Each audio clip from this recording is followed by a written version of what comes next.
एक म्हणजे फार एक महत्वाचा पॉइंट आहे, की आपण जर का आपला प्रॉडक्ट अगदी म्हणजे आता जर का बघितलं, की 2 बायका असतील, त्या हं. दोन्ही एकच प्रॉडक्ट. म्हणजे लाडू, लेट्स से बरोबर. टेक एन हो. एक्झाम्पल ऑफ लाडू, की लाडू बनवतायत. तर हं, हं. मी कसं वेगळं करू शकीन? हं.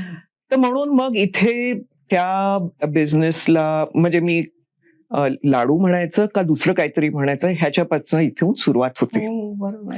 जर का ती लाडू हे करत म्हणत असेल, तर I will call something like energy ball. हो. तर आपण लाडू म्हणणार नाही, एनर्जी बार. तर लगेच डिफरन्सिएशन होऊन जातं, की मी लाडू बनवते, पण ही काहीतरी एनर्जी बॉल्स बनवते. Just give an example. तर आपण कम्पीट मग करत नाही. तर तिथे कसं आहे, की आणि इथे मग ब्रँडिंगचा इम्पॉर्टंट विषय येतो, की जर का 2 प्रॉडक्ट्स असतील, कॉमन असतील, सगळे कॉमन आहेत. पण जर का तुम्ही ब्रँड केलं नाही ना, तर मग व्हॅल्यू त्याला देत नाही. जसं आता जर का मी एका स्टोअरमध्ये गेले, त्याच्यामध्ये भाजी घेतली विकत. मी काही तिथे हे करत नाही, आर्ग्यू करत नाही. मी भाजी घेते, ते पॅक ह्याच्यामध्ये येते, पेमेंट करते आणि निघून जाते. कारण ते स्टोअरला नाव आहे, त्या आतमध्ये पॅकेट्सला नाव आहे, टोकरी हे ते वगैरे. मग बाहेर भाजीवाली असते, तिच्याबरोबर मी काय करणार? पहिल्यांदा मी बार्गेन करणार. सो ब्रँडिंगमुळे you don't bargain. You don't negotiate on price. ब्रँडिंगमुळे एक परसेप्शन येतो, की पर्सिव्ह व्हॅल्यू येतो. तर हे फार महत्वाचं आहे, की सगळ्या small and medium entrepreneurs, women एंटरप्रेनर्सने आपला जो काही प्रॉडक्ट, सर्व्हिस काही असेल, ते it starts with a brand name. And that brand name becomes very important.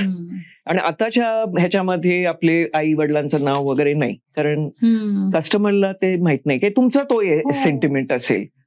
पूर्वीच्या काळी टाटाज, बिर्लाज हे सगळे फॅमिली नेम्स होते, ते कारण तेव्हा ब्रँडिंग वगैरे हे नव्हतंच. आपलं काय नाव द्यायचं, तर फॅमिली नेम द्यायचा. असं तर ते टॉपिक्स मी कव्हर केले होते ह्याच्यामध्ये, फार महत्वाचे. आणि मग कस्टमरचं बाईंग बिहेवियर कसं होतं पूर्वी, की आपण विचार करायचो, मग आपण स्टोअरमध्ये जायचो, आणि आता तो सगळा शिफ्ट झालाय ऑनलाईनवर. तर ऑनलाईन आणि व्हॉट्सअपवर मग त्याचं ते मेसेजिंग कसं करायचं, कम्युनिकेशन कसं वाढवायचं, हे डिजिटल हे माध्यम वापरून, जसं व्हॉट्सअप आणि सोशल मीडिया, हे सगळे जे where you don't need to spend too much money. तर हे फार, and for small and medium sized women entrepreneurs it is very important की मार्केटिंग जे करायला पाहिजे ते does not cost too much. म्हणजे त्याच्यामध्ये इन्व्हेस्टमेंट लागत नाही, कारण मग that is the first thing which scares women entrepreneurs. तर हे कसं करता येईल वगैरे, हे सगळ्या टॉपिक्सवर मी हे बरेचसे कव्हर केले.